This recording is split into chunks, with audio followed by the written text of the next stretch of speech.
Good morning. आज सकाळी उठून तर पहिलं कामं आवरून घेतले. पहिलं भांडे वगैरे घासून घेतले आणि किचन साफ करून घेतलं. किचनची कामं आवरलं म्हणजे घरातला 50% काम तर होऊन जाते बघा.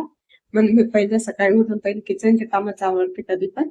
पहिले स्वयंपाक करून घेतला होता आणि पिल्लूच्या पप्पाला डबा बी दिला होता. मी पिल्लू उठल्यानं काय केलं, लगेच पिल्लूला रेडी केलं बघा. थोडं बाहेर दुकानावर जाऊन आलतो आणि मग तेवढ्यात काय आमचं पार्सल आलं होतं. मी पार्सल घेतलं तर पिल्लूला तर दम पडत नव्हतं की काय आहे पार्सल मध्ये, बघत होती तिनं. तिनं बॉक्स तर थोडा फाडलाच होता.